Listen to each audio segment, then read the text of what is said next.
Good afternoon.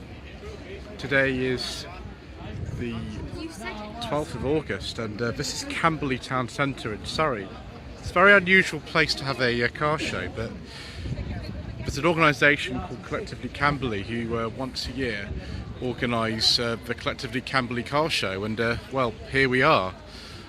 It's a very varied show. I mean, the first car you'll see here is a 2016 Volkswagen Polo GTI, and there's things dating right back to the 1930s and earlier here. I do apologise in advance for the wind noise. I do apologise for all these people here. We are in the town centre of Camberley. That's not really surprised lots of people here. And I do apologise if I fall over, if I get interrupted by things. It's generally just terrible. I'm afraid just the way that it goes on this channel. So yeah, 2016 Polo GTI, which is this one. And it's obviously very proud of it. And then we've got another it's older Volkswagen here. It's a 2003 Lupo. Still got windy windows in here, so we're not really kind of most luxurious spec. This might even be a 1 litre or something. They did make a GTI, and those are sort of cult cars now. But you know, these sort of more basic ones, I suppose the styling is quite distinctive. They could be classics quite soon. This car's 20 years old, so who knows? What is a classic though, I think, is this 1994 Fiat Uno Turbo IE, and look, we've got some Mario characters in there as well. It's 94, so it's a facelifted one of these. Quite a late one. I think the Punto Mark 1 came in early 1994, and actually one of the very first of the Mark 1 Puntos in this country I have reviewed on the channel. And yes, it is owned by Mr. Richardson from Viewers Driving. I think it's actually this colour. But yeah, the Turbo IE, these are very, very rare cars. This one is apparently the last registered one in this country, which would make sense. I think this has got the Lampredi engine in it, this one, which is actually very similar to the engine that went into some of the Mark 1 Puntos as well. Dates back a long way, but yeah, it's a pretty decent engine in many ways. I think we're going to do the Yugo Sana. It's pretty good, isn't it? Next to it, this is quite a kind of interesting selection because things just run into each other. 1967 Ford Zodiac Mark IV. This one's had a V8 conversion.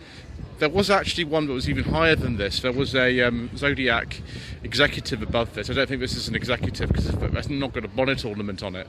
But this has had a V8 swap. And look at all this space. You could actually get a 1.7 V4 engine in these. Zephyr 4 it was called. And there's so much space to put larger engines in here. They do actually rust quite wonderfully. So this is a really rare example actually of something like this.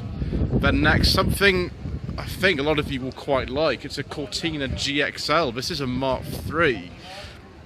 It's supposed to be, you know, the same as the Cortina in Life on Mars, but this is actually a genuine 2000 GXL from actually that kind of era. It's a 71. It's a very early one. It came out, I think, late 1970. The one actually in Life on Mars is a much later car with a facelifted dashboard and an earlier front end put on it. Then we've got this Fiat Topolino. This is a 36.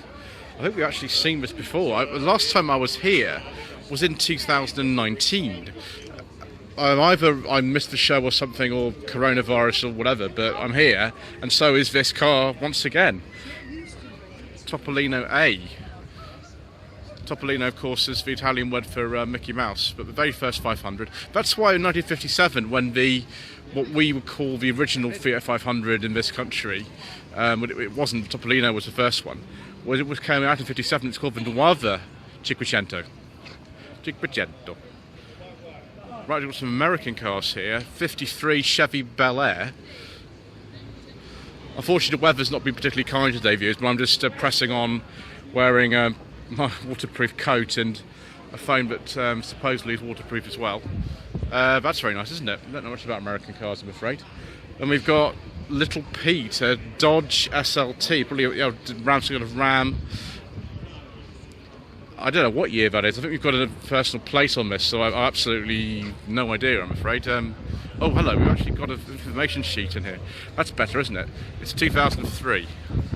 There we go, there we are, viewers. That's all we need to know, I think. We've got quite a few American cars cars here actually. Another one, it's a 2004 this one.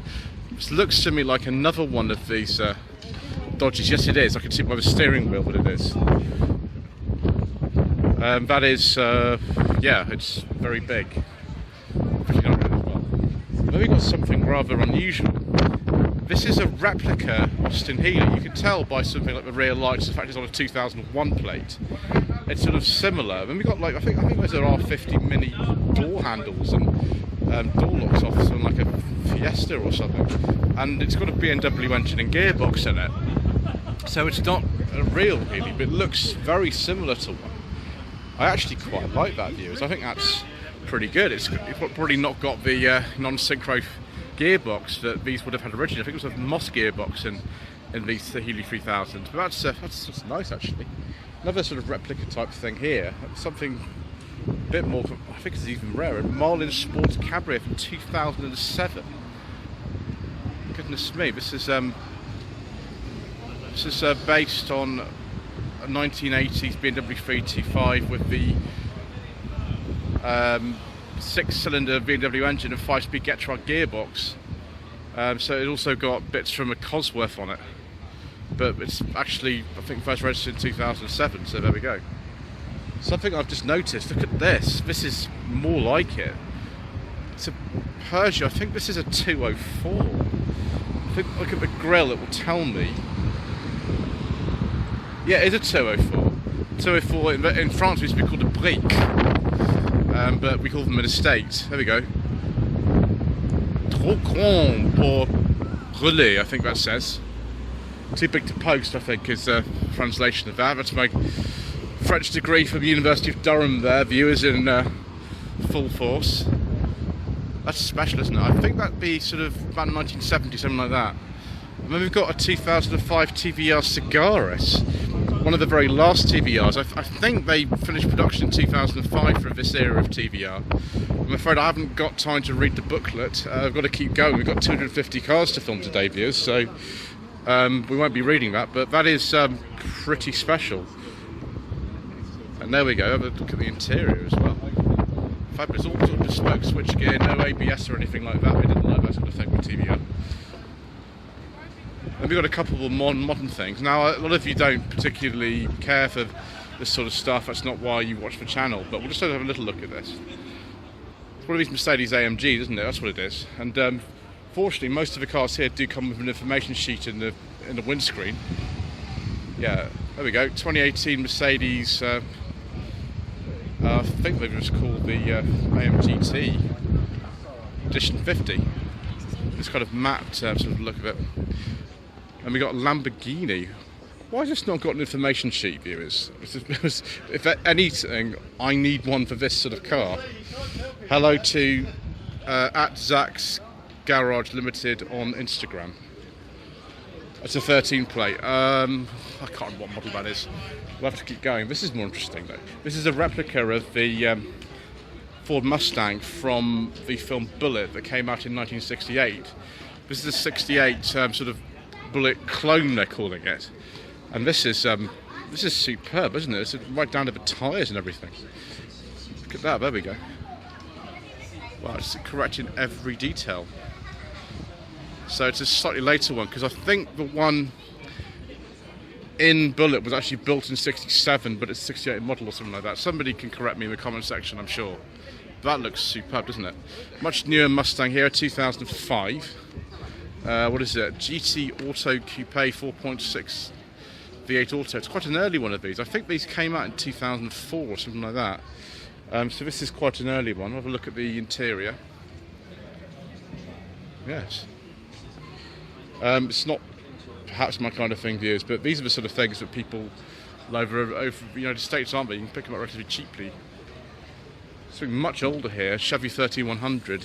I think we've seen some of these cars before at some of the more local shows to here. Yeah, it's a 59 Chevy 3100 pickup with some modifications, of course. This is a much later one. This is a 72, and it's got that sort of rat look on it, and got two motorbikes in the back. Custom camper. There we go. Look at the interior, which has been nicely retrimmed actually. a couple of bikes. We don't really know about bikes on this channel, viewers, so we're not going to say anything, but that's interesting, isn't it? Ford F-150 4x4 off-road. That might be the original plate when it was imported over here, showing the actual year. It looks actually like it might be got a Triton V8 in it. Actually I can hear. Yeah, it's a 2002. It's the Lariat edition.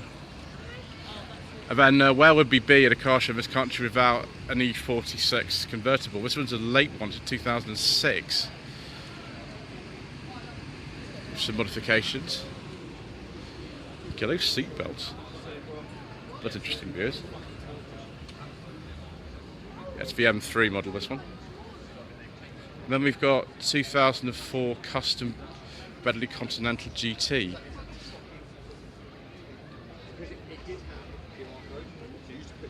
There we go. It's raising awareness of mental health. That's actually really important. It's ever so important, viewers. Oh look, we've got some friends here. I don't know what your name is, but your name's Harriet. Hello. Oh, and yeah, here we go. First of the day, a beige leather interior with wood. I do like a nice beige leather interior. On a Bentley, it's a particularly nice beige leather interior, of course. What else do we have here? 51... I don't know. It's an Oldsmobile or something. The information sheet would come in handy right about now. And it's not here. Never mind, viewers, we shall move on. Oh, Ferrari F355, F1 Berlinetta in Rosso Corsa. Excellent, viewers. And yes, a nice biscuit leather interior. The F1 model had the smallest gear lever in the world. You can just see it down there. Yeah, nice biscuit interior. These are enjoying something of a renaissance, actually. It's a classic. It's a 99, this one. That does look rather nice. And we've got a Corvette C6 here, 2007, with the LS V8 in it. I have very much enjoyed driving a car with an LS V8 in it. That was the Vauxhall Monaro, which had that in it. That's most agreeable, viewers. And we'll go on to this other American pickup here. What on earth is this? Looks like it should have like a massive chest freezer on the back and, you know, be selling ice creams or something, shouldn't it? It's a 47, whatever it is. Oh, we have got an information sheet. That's good. Someone's very helpful. 57 Chevy pickup. That engine, I think, is probably a bit later, isn't it? I would have thought. Yes, it's new 350 Chevy engine with a 350 turbo transmission. It's got a Mustang 2 front end with Ford rear. That's interesting, viewers. Look at that custom interior as well. A bit more plush than it would have been in the 40s. I'm not absolutely sure of that. Oh, another Chevy Corvette. This was a 1981. This is a C3, I think. This one, from memory, and a beige leather interior as well. That's something I do very much like, viewers, as you know. And then we've got something else rather special. Alfa Romeo Brera. Hello to @that_blue_Brera on Instagram. I hope this is a petrol one, viewers, because we don't talk about diesels on this channel. This is a 2.2 JTS after the facelift. Very nice, viewers. We do like that. I would like to have a go in one of these, actually. That would be rather nice, but it does depend if somebody offers me one of these. This is always the thing with the channel. That's why I put my email address at the beginning of all the videos. Ooh, a Ford Racing Puma. Very nice, viewers. Yes. That is looking very nice. These are worth a lot of money now, the Racing Pumas. And I think only come in this colour as well, from memory. Mitsubishi Lancer Evolution 6. Also very nice. Very much sort of rally inspired. And it's a 98, this one. It's sometimes, for me, really difficult to actually sort of spot the difference between all the Evos. I've driven an Evo 10, and it's pretty good. Yeah, I must admit 2002 Peugeot 306 SW. That's the most customised 306 I think I've ever seen in my life. Can we talk about this? We might have to check the rev counter and see. Yeah, we're going to have to check the rev counter. Turbo. Oh dear. Yeah, are we going to skip this, viewers? Yes, we are. Despite all the little accessories, that has a engine which you can't discuss on this channel. Thank you, Mayor of London. Right. Oh, Ford Orion. Oh, this is a Mark 1 Orion. Yes, this is an 85-86. The wheels, I don't think, are original. Unless they're like an accessory or something. That is very nice. It's an injection gear, I think, this one. Wow, that is absolutely superb. I like that very much. Yeah, so yeah, one of the late sort of Mark 1 Orions. The Mark 2 Orion, based on a Mark 4 Escort, came out also on a C, but sort of mid-86. Only the very early ones will be on a C, so that's definitely a first generation Orion. And we've got a Jaguar XKR 2007. And there's a 2012 one there as well in the photograph. 470 horsepower. Goodness me, custom stripes. Fitcookie.co.uk. I wonder if it's a cookie that makes you fit. Probably not. Hello to at Evil GT Cars on Instagram. And we've got Mercedes SL here.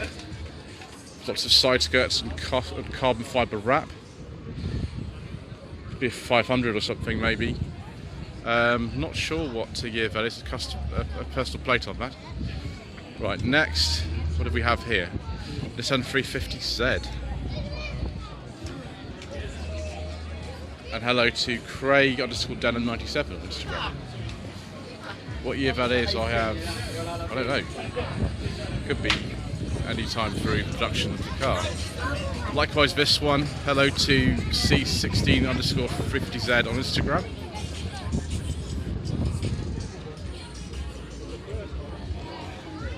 Strut brace, of course, because, well, sort of thing you need, isn't it? Right, we will keep going, viewers. Make our way through the crowds of people. Oh, there's an exhibit down here as well. We'll almost missed that. We better not miss that out, viewers. 1938 Austin Big 7. Yes, of course, the normal 7's like the one on the right hand side, and that one there never came with 4 doors. This one did. There was an Austin 10 as well, but this one has a big 7, 6 light, which means it has 6 windows, 3 on this side and 3 on the other. I can't remember what the difference between this and Austin 10 was. I think the Austin 10 was maybe a little bit bigger. And this is a much earlier, this is 10 years older, this Austin 7 Tourer here. It's 28. And you've got 3 gears. It just looks a little bit cramped in now. I always think with these 7s are just a little bit too cramped for somebody like me. With another one here, a 1934 7-box saloon. It's before the rubies and things, I think. Goodness me. Ooh, tapped by a tree there. Oh my gosh, the car been passed by not that many owners actually. They're actually reasonably affordable, these. If you want one, I think you can pick up a decent one for far less than £10,000 if that's what you wanted. Oh, here we go. 1978 Ford Capri Mark III 3-litre gear with factory fitted air conditioning. What colour is this? Is this oyster gold or solar gold? I can't remember. So the interior has been switched out for a later one, and it's from a Capri 280 Brooklands. We do like this kind of thing very much, viewers.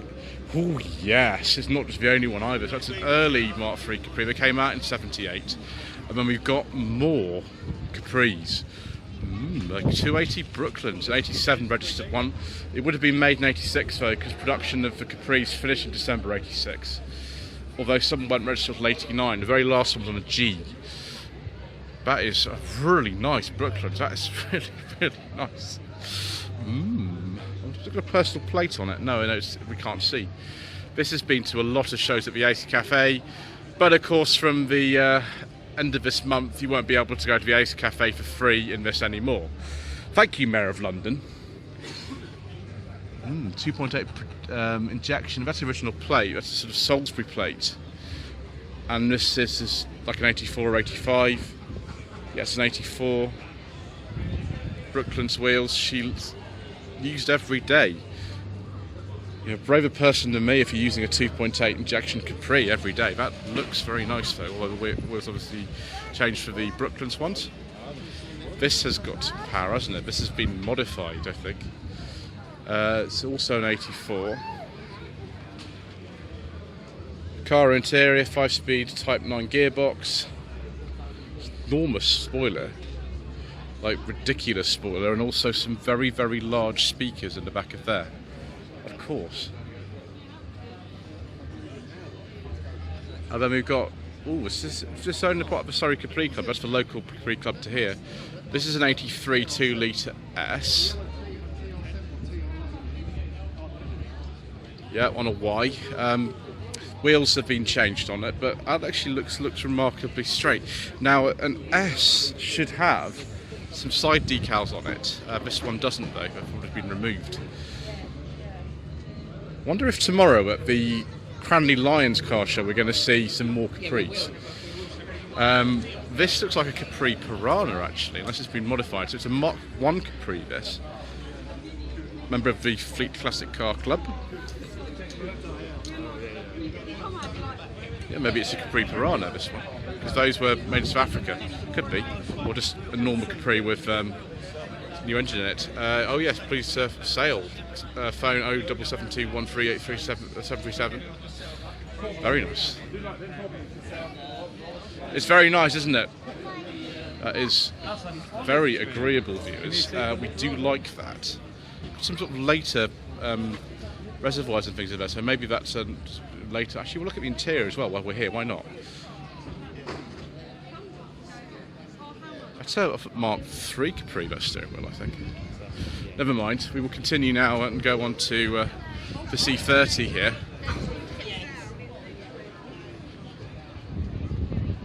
The 30 convertible, yeah, it's a 325i from 89 with headlamp wiper action as well. Oh, another one. This is an Alpina C2 2.7. This is the rare kind of tuned version of the E30. I don't think I've ever seen an Alpina C2 before. I've seen other Alpinas, but not this one. The wheels, that looks just right, doesn't it? It looks just right. That's very nice. Right, let's go on to the next bit. We're going to have to speed up the pace a bit here, viewers. There's more stuff here than I thought there was. 2006 BMW M3, very late E46, 2006. Subaru WRX. It wasn't called the Impreza at this time. That's the 2014. These are, well, they're worth a lot more actually, I think, even when they were new. Hello to Y19_WRX on Instagram. Those are going to go up in value, aren't they? Oh, another one. What year this is? This is 2016, this one. Pole position UK. Gosh, you've certainly got a lot of variety, haven't you, viewers?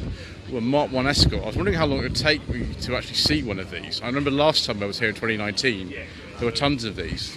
Not sure exactly what model this is. This is probably a lot of work done to it. So 72, 73 on an L. Yes, it is. Then we've got some more modern stuff. Ferrari, oh gosh, I can't remember the model of that. And a Lamborghini. Again, I can't remember what model that is. Sorry. Oh, hello, Daimler Conquest. Now that's the sort of thing that we like to see. This will be from the sort of mid-50s, this one.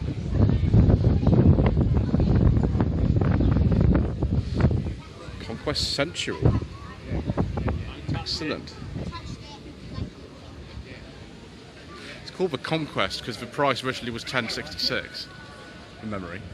1981 to 82 MGB in the million. I drove an 81 MGB, or rather they were made in 1980, but they weren't registered, all of them, necessarily until like 83 actually, some MGBs. But it looks very nice in that colour actually. Rear bumpers are very much growing on me. I think they look good actually. Yeah, registered in 81. Not registered for over a year. Locally registered to Camberley as well, it's interesting. 1962 Ford Anglia 105E Friary Estate. I think these were actually locally converted to here. That's it, yeah, near Basingstoke. That's very close to here actually. It's got some patina, but actually that's pretty good. There we go. That's the advertisement for one of these. There was another type of Anglia Estate you could buy, but this is the Friary one, and actually that looks very smart. Move on to this Caterham. 1999 K7 Super Sport. I can't remember what engine was in these now. And Triumph GT6 Mark III. Very late one of these. This is 2.5. Yeah, that's what the engine they had, isn't it, by this stage?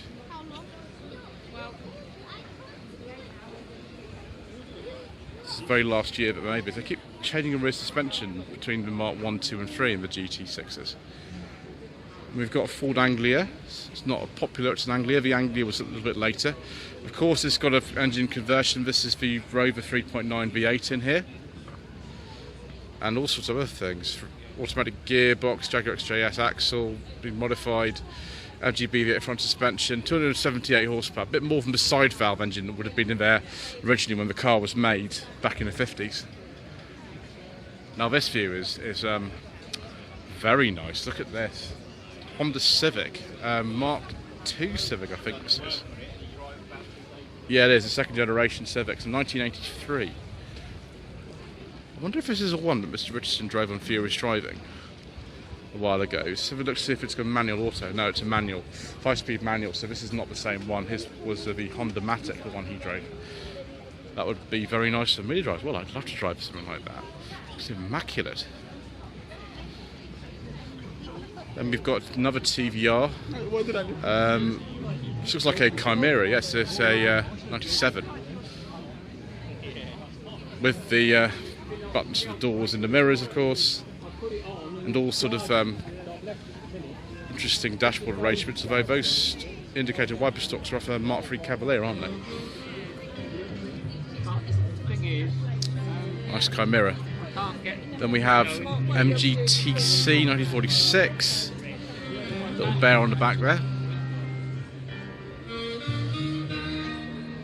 Gosh, you just sort of walk down, it's so much kind of variety in this particular show. And then we've got Jaguar, I think this is an XK120. Yes, it is, it's a 52. An inappropriate sports car. Interior is cramped. Yeah, it is. I think I'd struggle to drive that, never mind. Look at that. Ooh, 1964 Alfa Romeo Giulia Spider. Wow. We like that very, very much, viewers.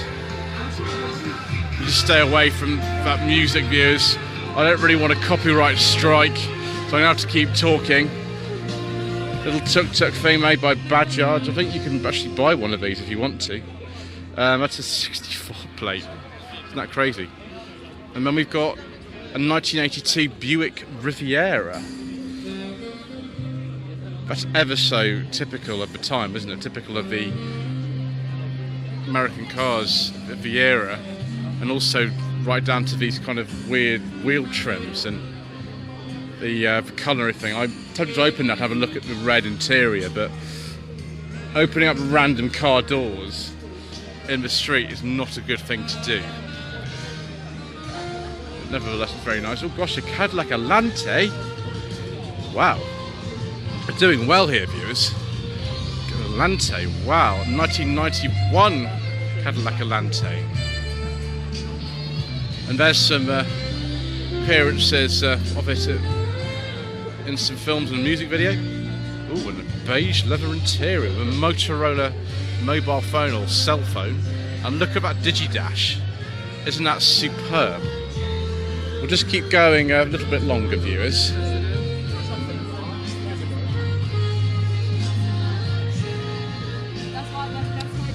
I always get confused between the Hawkeye and Blobeye Subaru Imprezas.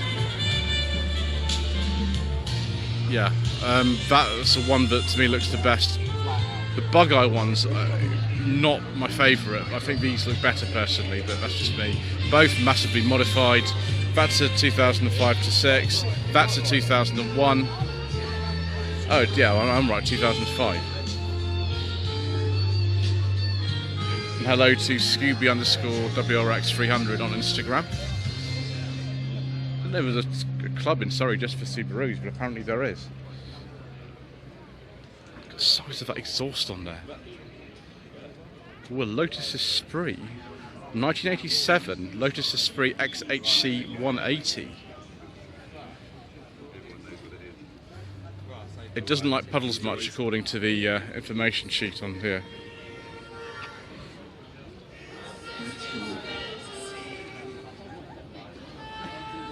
Yes, can we actually get in there, viewers? It would be hard, but Roger Moore can do it, so can I. Yeah, there's the engine in there.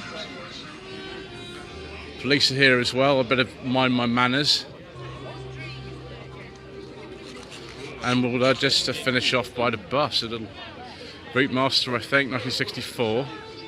Anyway, thank you ever so much indeed for watching part 1 of the Slightly Shambolic Shuffle around the 2023 Collectively Camberley Car Show.